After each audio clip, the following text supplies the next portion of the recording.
Olá, estamos de volta. Você está assistindo o programa Folha na TV. Temos um debate hoje com o tema Intervenção Federal no Rio de Janeiro e a segurança pública de uma forma geral. Nossos convidados de hoje são o agente federal e presidente do Sindicato dos Policiais Federais em Alagoas, Flávio Moreno, e o defensor público do estado de Alagoas, Otoniel Pinheiro. A antropóloga, cientista política e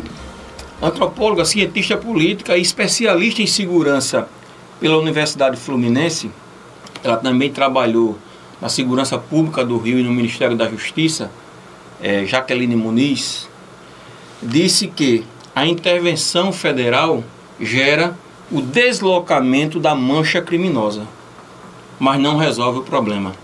O que o senhor acha sobre isso? Nós conhecemos essa antropóloga, ela já chegou a ser secretária lá no Rio de Janeiro, na área de segurança, subsecretária, e foi um caos durante a gestão dela.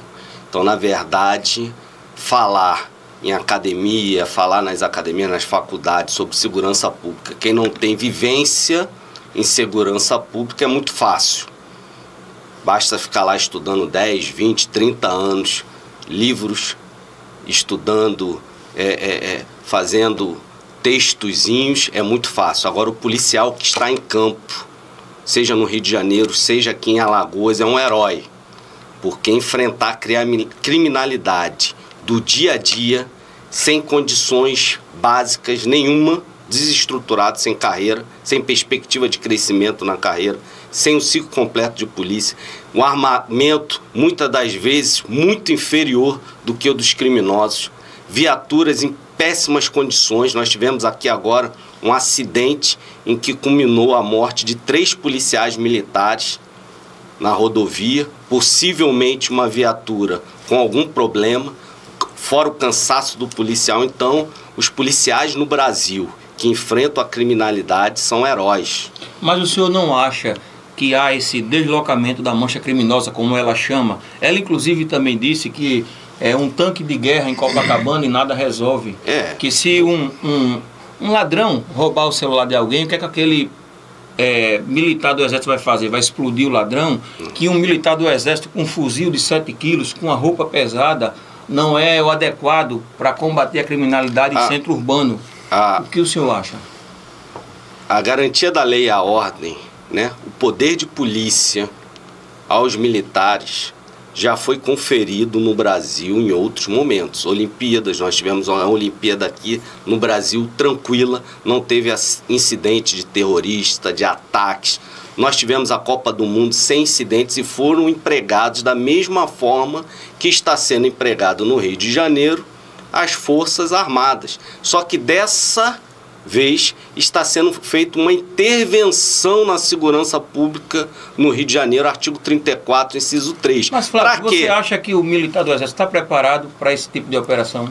Com certeza, junto com as outras forças de segurança pública, Polícia Federal, Polícia Rodoviária Federal, Polícia Militar, Polícia Civil, trabalhando em conjunto, como está sendo feito agora no Rio de Janeiro, ele vai estar dando esse suporte. Até porque o problema da segurança pública também começa lá atrás. As nossas fronteiras estão abertas. Os últimos governos, como eu falei, não têm interesse em resolver o problema da segurança pública no país. As fronteiras abertas, os portos abertos, os aeroportos abertos. Passam drogas, armas, contrabando. Existem somente 800 policiais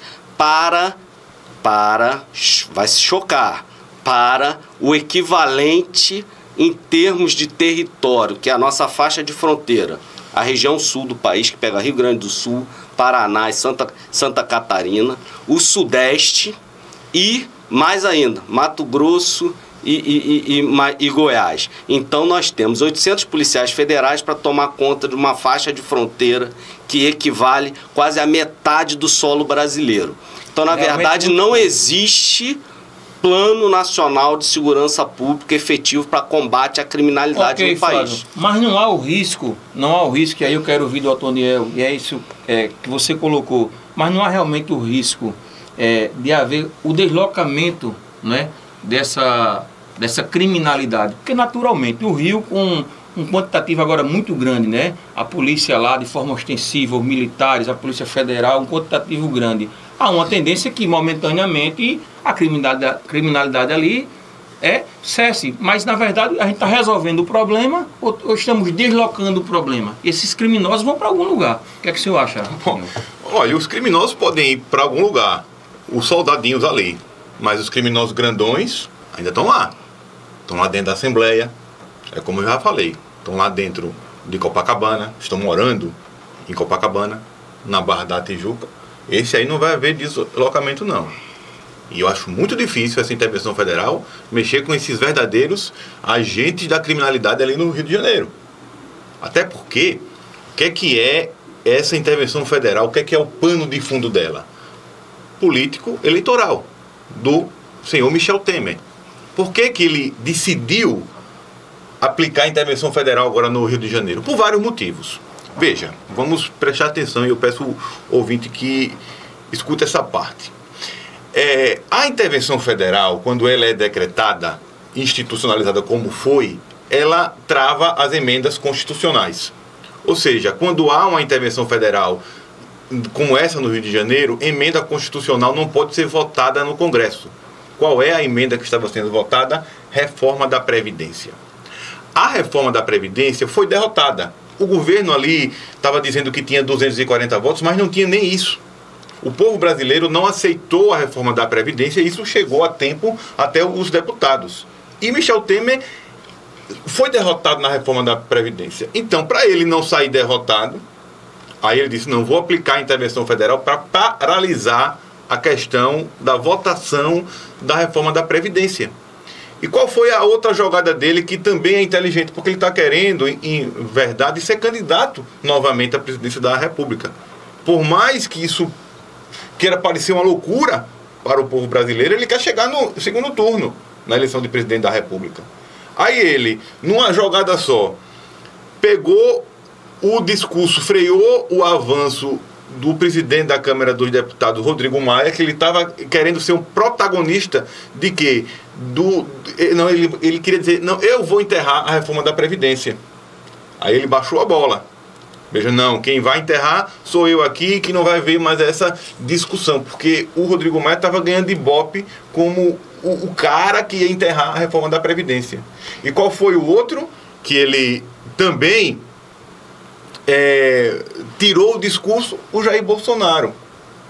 Então, com essa questão da intervenção, ele joga politicamente com o Rodrigo Maia e tenta tirar os eleitores do Bolsonaro com o discurso da intervenção. E tanto é que essa questão da segurança pública ele pegou como mote político que ele fundou agora um ministério, que é o Ministério Extraordinário da Segurança Pública. Ou seja, ele quer jogar eleitoralmente para a população para tentar resgatar o seu prestígio político. Então o senhor acha que a intervenção foi mais uma jogada política do Michel Temer? Totalmente política eleitoreira. Até porque o Rio de Janeiro não é o estado mais violento. Já que adentramos nesse tema, eu quero passar para ouvir a opinião do Flávio. Sim. Inclusive em relação ao Bolsonaro, né, que provavelmente, como o senhor falou, deverá se filiar ao partido que o senhor pertence, e o Bolsonaro se posicionou contrário, né, à intervenção militar da forma como foi feita. Isso. Então, como o senhor vê isso? Foi uma jogada política tal qual colocou aqui o defensor Otoniel, e essa relação, Bolsonaro e a intervenção? Sim, nós precisamos deixar claro aqui, né, que a nossa posição pessoal, até a posição do Bolsonaro, ela, em alguns momentos, ela é a favor da intervenção federal, mas só que ela não é só esse único problema, né? A intervenção em si. Por exemplo, não foi aprovado a lei de abate. Nós temos uma lei de abate para aviões no Brasil. Se o avião entra à fronteira brasileira, o espaço aéreo brasileiro, sem identificação, sem comunicação, as Forças Armadas brasileiras podem abater esse avião, até mesmo por conta de drogas que são encaminhadas para o Brasil. Mas aí não é o Exército querendo uma licença para matar, Flávio? Escuta. E mais ainda, no Rio de Janeiro, nós estamos vivendo uma guerra civil. No Brasil, de um modo geral, nós vamos aqui no Ceará agora, nós estamos tendo uma guerra civil, nós vamos aqui em algumas comunidades, aqui em Alagoas, em Maceió, nós temos locais que dá 8, 10 horas da noite, o cidadão de bem já não pode estar andando nas ruas. Então nós precisamos de medidas enérgicas para estancar o crime organizado hoje no país. E essas dentre essas medidas, uma licença para matar? Também, não é licença para matar, é licença para se defender. No Rio de Janeiro, 200 policiais morrem todos os anos, aproximadamente, e fora os que são, né, acometidos por disparos, ficam deficientes físicos, estão nos hospitais, então são milhares no Rio de Janeiro. Então nós já vivemos uma guerra. No Brasil, 60 mil homicídios por ano. É mais do que na Síria em guerra, mais do que em países em guerra. Ou nós percebemos que o Brasil vive uma catástrofe em relação à segurança pública e passamos a pensar como prioridade nenhum Estado. O professor aqui, o defensor, né, conhece que o Estado, a teoria, né, de Estado, você conhece do direito lá, nos primórdios do direito, nos primeiros períodos, né, de direito que o aluno da faculdade ele acaba tendo que aprender que sem segurança pública, sem a estrutura do Estado nacional, ele não existe sem a segurança pública e sem as forças armadas. Não existe soberania, não existe independência. É isso que vai garantir que um Estado nacional não seja como está acontecendo no Rio de Janeiro. Mas uma jogada política também do presidente Michel Temer? Sim, o Michel Temer, como eu falei, é um membro, ele é investigado por participação em organização criminosa.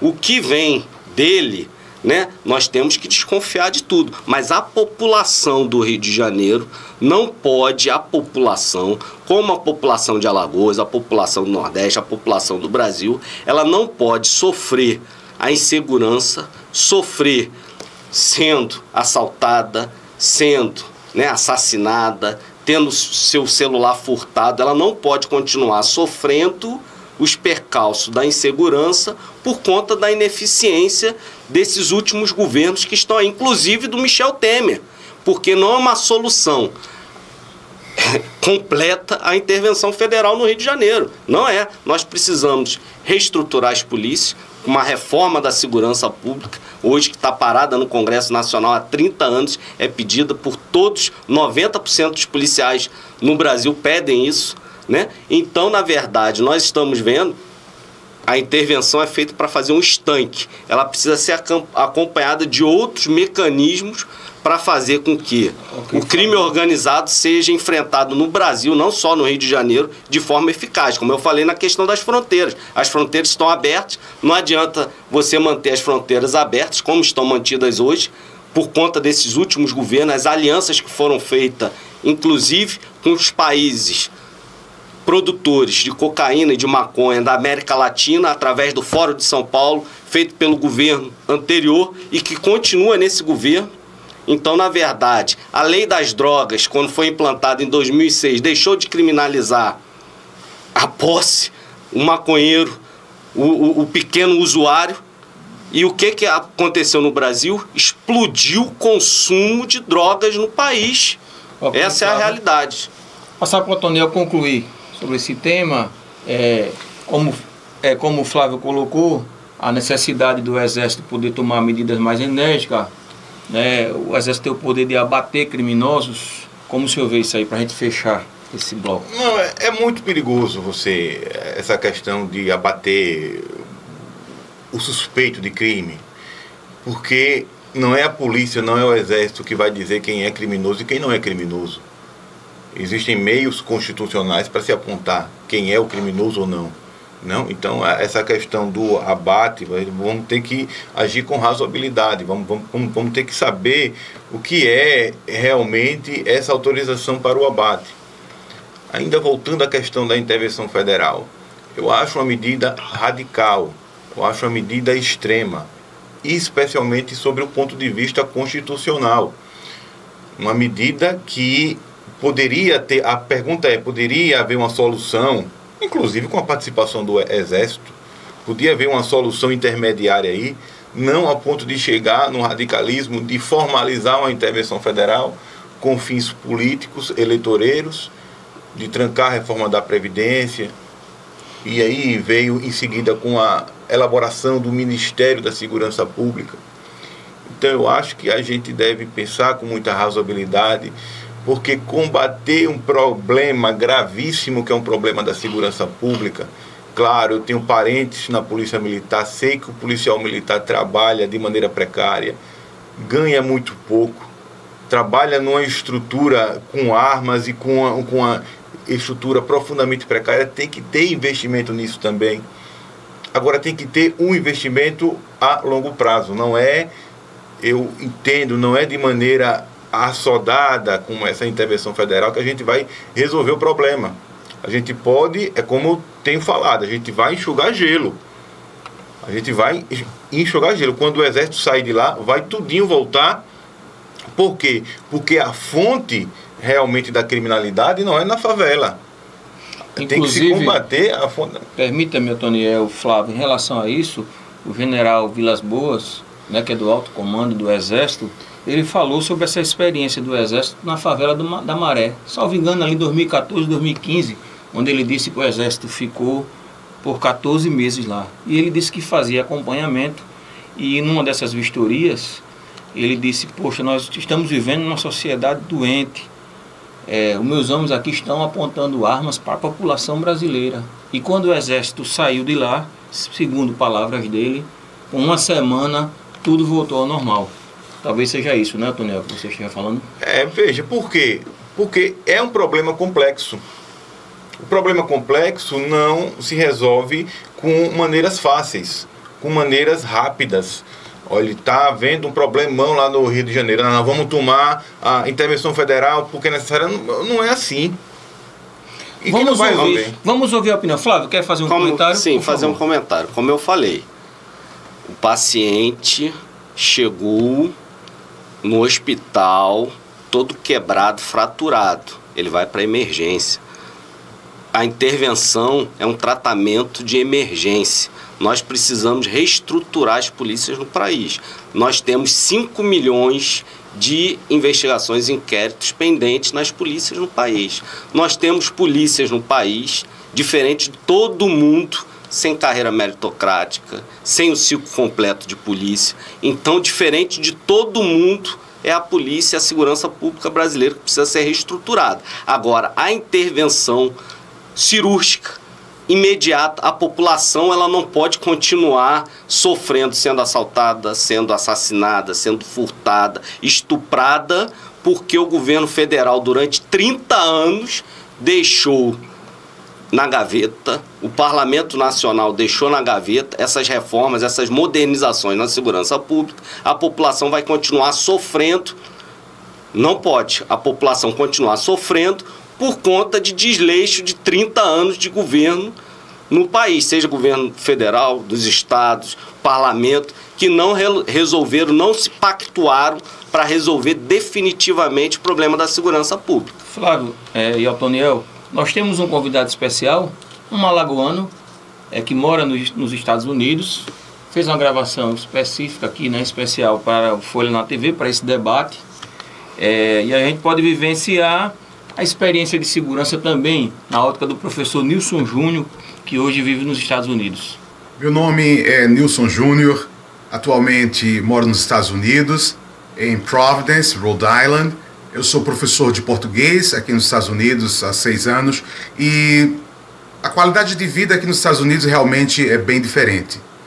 O professor ou qualquer cidadão americano se sente valorizado enquanto ser humano, porque a segurança pública ela acontece em todas as instâncias. Só para você ter uma ideia, a gente dorme com as portas abertas, não há necessidade de fechar a porta, você vai ao trabalho, sua porta fica aberta, você compra um televisor pela internet, ou um computador, o que seja, e é colocado na porta da tua casa, e quando você chega vai estar lá normalmente. Então, há um padrão realmente diferente em relação à segurança pública como um todo. Eu tenho uma pergunta para a banca em relação a como a sociedade brasileira pode se defender de uma forma individual em relação aos ataques na rua ou nas escolas, por exemplo. Já que a segurança pública ela não acontece de uma forma generalizada, ou as pessoas não se sentem seguras, o que cada indivíduo faz em termos de... o que cada indivíduo poderia fazer em termos de como garantir a sua própria segurança? Esse é um debate que acontece muito aqui nos Estados Unidos em relação às pessoas terem porte de arma, mas há muitas discussões em relação ao uso de armas em casa, por exemplo. Nos Estados Unidos as pessoas têm isso de uma forma muito natural, mas há várias políticas em relação a esse aspecto. Então, a minha pergunta é como o cidadão brasileiro pode se defender especificamente? Que estratégias o indivíduo pode desenvolver em relação a garantir a sua própria segurança e a segurança da sua família? Ok, eu encerrei a fala com o Flávio. Vou passar agora primeiro para o Otoniel sobre essa questão e depois, naturalmente, quero ouvir a opinião do Flávio, que é um policial federal, né, que lida bastante com isso, a questão da segurança da população. O professor, ele abordou, né, a situação dos Estados Unidos, que tem um padrão de segurança diferenciado, mas trouxe também à baila a questão da segurança individual. Ele diz, já que aqui no Brasil a gente não tem uma segurança de forma generalizada, que passa essa sensação de segurança, que a gente possa viver dentro do padrão desses, que seria o mundo ideal, né, o mundo dos sonhos, mas o mundo real nosso aqui é outro. Você não pode deixar na porta de casa, você não pode deixar a porta aberta. Qual seria uma medida individual, o senhor acredita nesse tipo de medida, para que a gente possa resolver essa questão da segurança pública ou minimizar, Antônio?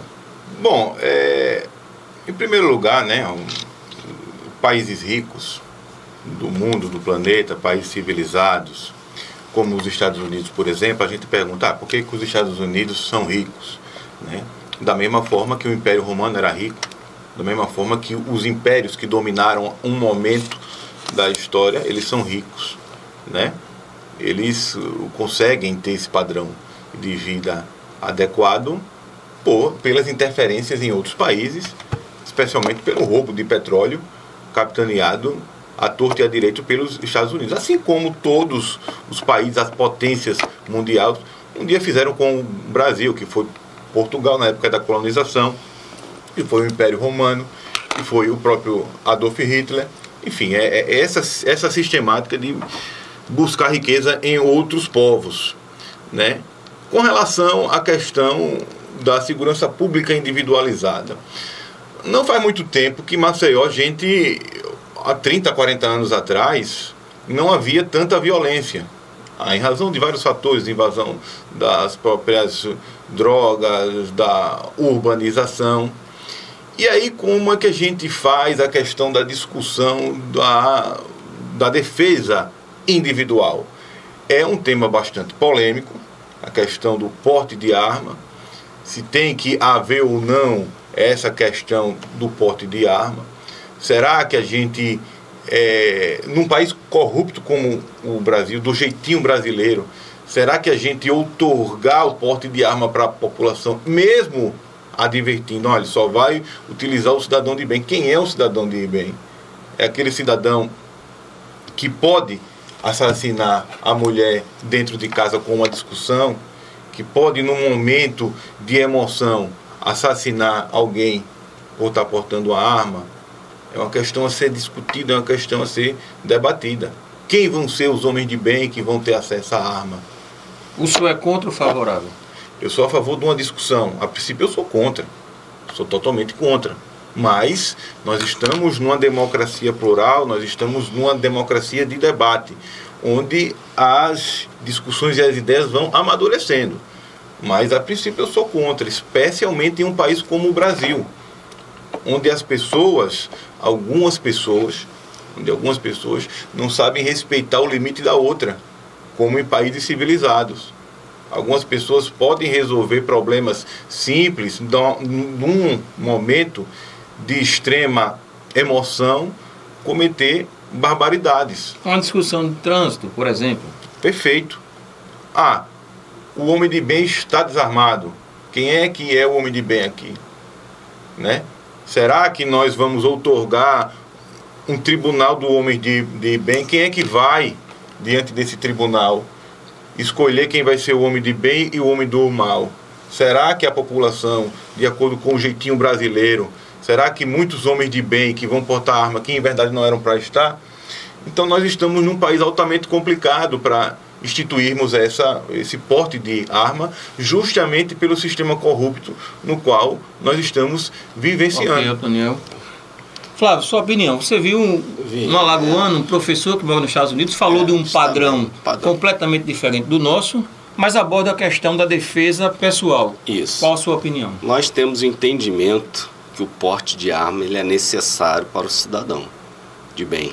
Com certeza o Brasil até 2003, quando o governo do ex-presidente Lula, hoje investigado, condenado, instituiu o Estatuto de Desarmamento com o parlamento brasileiro, alguns continuam lá, eles tiraram da população brasileira o direito de portar arma.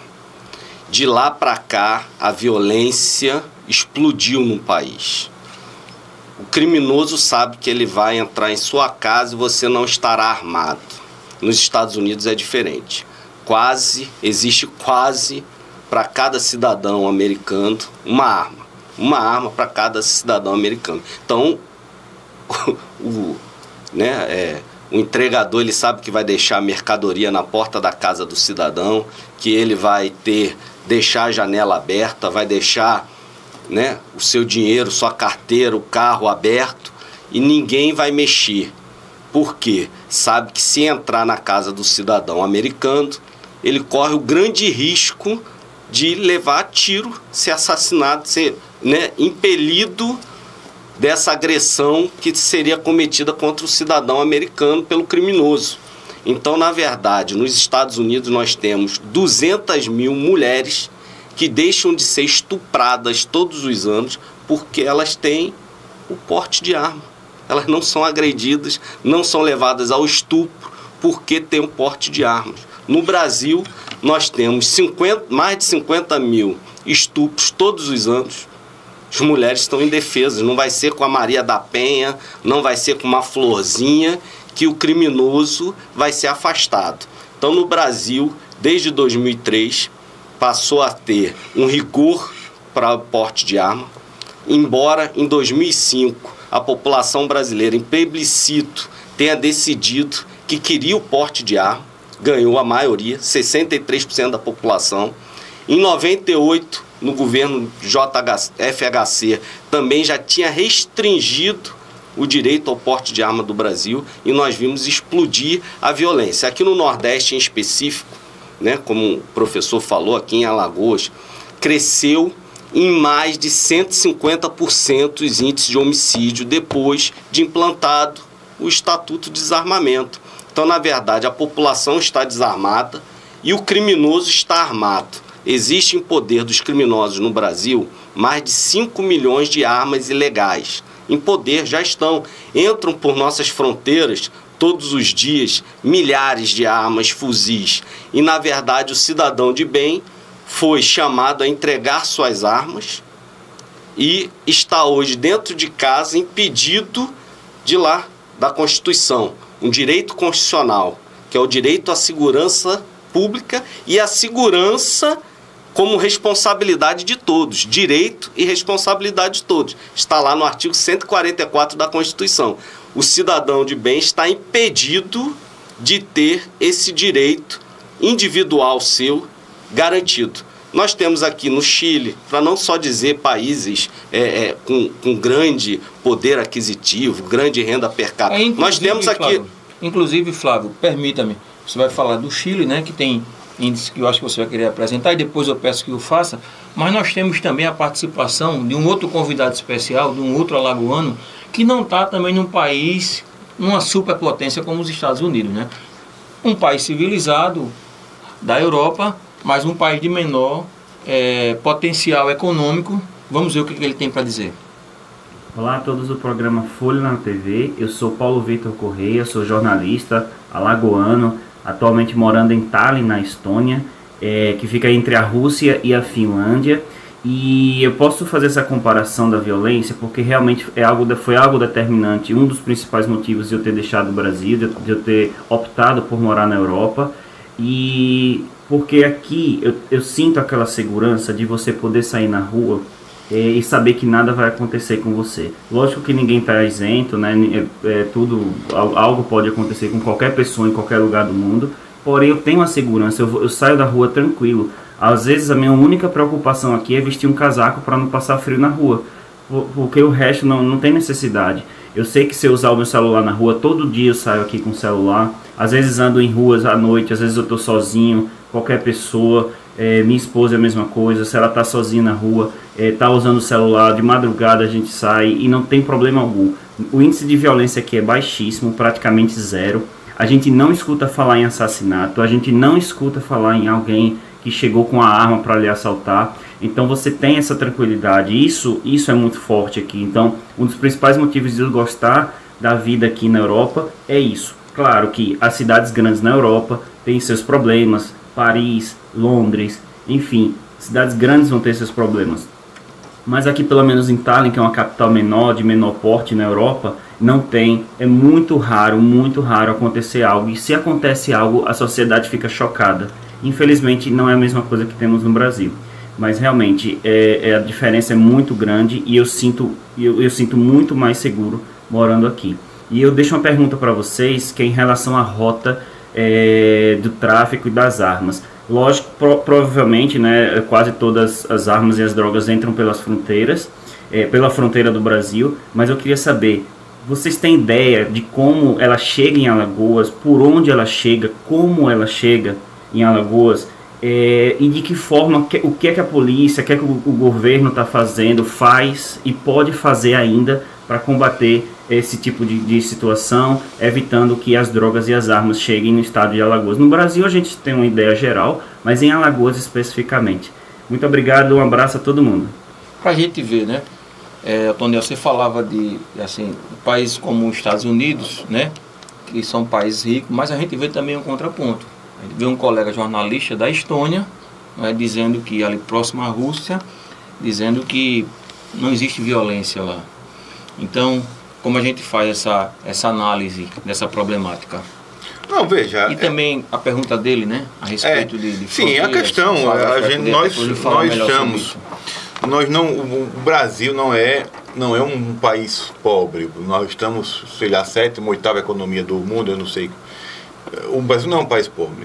O problema do Brasil é a má distribuição de renda, é a concentração de renda na mão de poucos. Isso é um problema gravíssimo, que precisa ser enfrentado.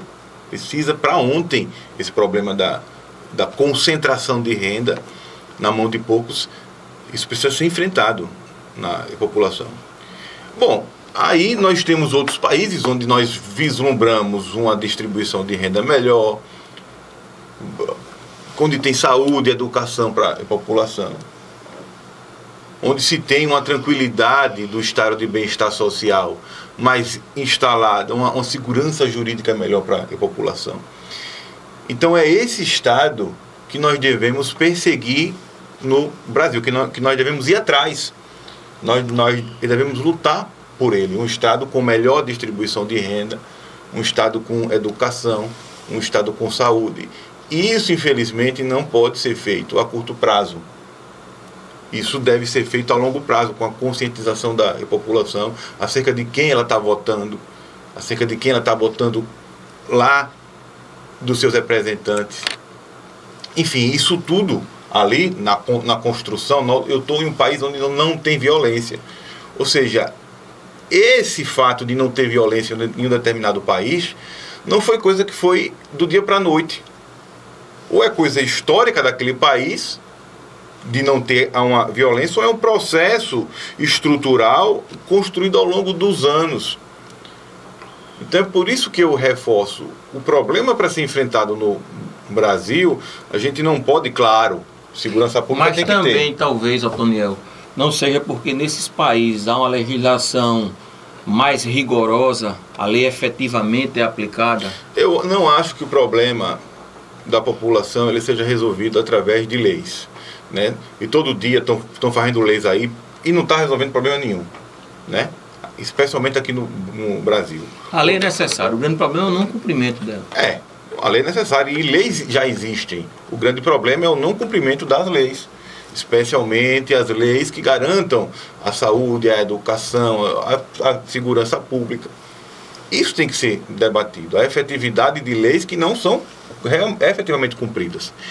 E com relação a outra pergunta que ele fez, a questão como é que a arma, como é que a droga chega... Está chegando aqui em Alagoas. Efetivamente eu não sei, porque eu sou defensor público, né? Eu não atuo nessa área de segurança pública, de monitoramento de onde é que a droga está chegando, está vindo de onde, está partindo de onde. Eu sei que é um problema que existe, infelizmente existe, é um problema que destrói famílias, é um problema que está no judiciário muito presente, tráfico. É um problema que precisa ser enfrentado sobre os mais diversos aspectos e com razoabilidade, com inteligência, com estrutura, com planejamento, sem afobação, sem como é, no meu caso, como é, na minha opinião, como está acontecendo no Rio de Janeiro. Eu acho que, inclusive, em relação a isso, o Flávio vai poder falar melhor por ser um especialista da área. Você ouviu o depoimento do colega na Estônia, Flávio? E eu queria que você fizesse sua observação. Sim, só para a gente desmistificar essa questão de renda, de questão social, né? Nós temos aqui países aqui na América Latina, aqui, Bolívia, Peru, Paraguai, Argentina, que a segurança pública é melhor do que o Brasil. E eles possuem uma renda per capita. Bolívia é um país, né, pobre, uma renda per capita menor do que o Brasil. Então, na verdade, isso são dados do Índice Global da Paz, da ONU, em relação a crimes cometidos lá, crimes cometidos aqui, né, índices de homicídio. No mundo inteiro, nós perdemos para Moçambique, para Angola, outros países também pobres, perdemos para Portugal. Então, nós estamos lá na rabeira, em 160 e poucos o lugar do Brasil. Então, na verdade, essa questão de pobreza, vamos desmistificar isso. O problema da segurança pública no país, existe um excesso de direitos para criminosos, para infratores, e uma redução de direitos para os cidadãos, para a sociedade. Esse é o primeiro ponto. Desde a Constituição, e depois nós temos outras leis, né? Leis da licitação que favorece os criminosos de colarinho branco, leis das drogas que favorece os usuários e os traficantes, né? Lei do porte de arma, que foi retirado o direito de porte de arma do cidadão de bem, mas o criminoso continua com porte de arma. A questão específica da segurança pública em Alagoas. A entrada de drogas, de armas. A entrada de drogas e de armas, como eu venho falando. Existe um problema nacional lá nas fronteiras, estão entrando drogas, portos estão entrando, como entra, e aeroportos estão entrando. Não é diferente daqui de Alagoas. Nossas fronteiras aqui com outros, né, nossas divisas com outros estados, nossos portos, nossos aeroportos estão desguarnecidos. Então entra fato, droga pelo aeroporto. É fato. De Maceió, Zumbi dos Palmares. Tem que existir, né, um aprofundamento de investigações, como entra por Guarulhos, como entra pelo Galeão, por que não vai entrar por aqui, Zumbi dos Palmares? Como entra no Porto de Santos e sai? O Brasil, para você ter uma ideia, o Brasil é uma rota internacional, a maior rota internacional do tráfico de drogas no mundo. Ele abastece 55 países. Nossos portos, aeroportos, o Brasil recebe a droga dos países fronteiriços que fizeram aliança com os governos brasileiros para produzir drogas e deixar a fronteira aberta. Esses últimos governos que estão aí, não existe outro motivo que não seja essa aliança que eles fizeram.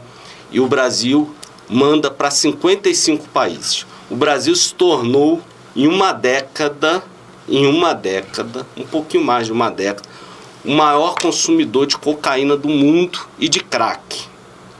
Então, na verdade, o Brasil se tornou, além do consumidor, uma rota internacional, a maior rota internacional de drogas do mundo. Aqui em Alagoas, Flávio, quem deveria estar combatendo essa entrada de drogas?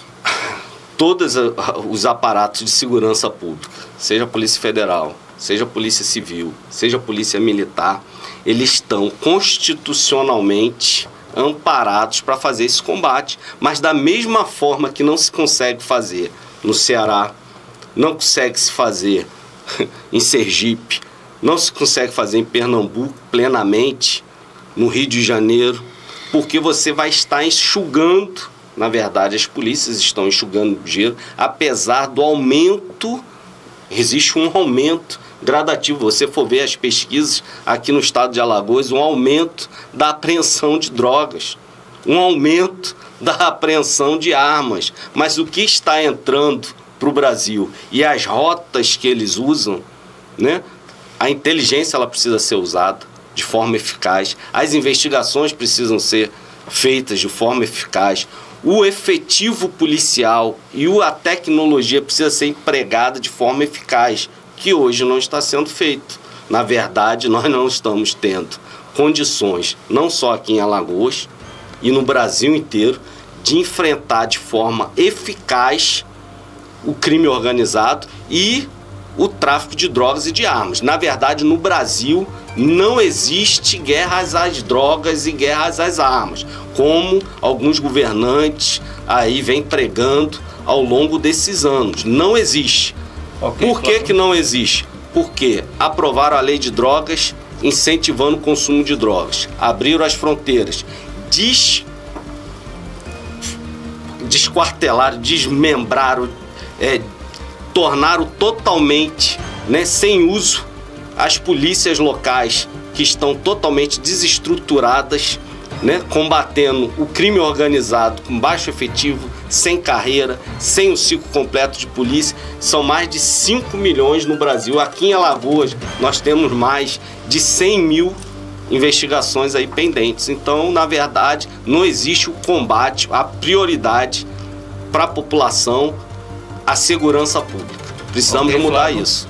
Nós vamos para o nosso último intervalo e voltamos já para encerrar esse primeiro debate do programa Folha na TV com esse tema bastante intrigante, um tema bastante palpitante, relevante, que é a intervenção federal no Rio de Janeiro e a questão da segurança pública. A gente volta já.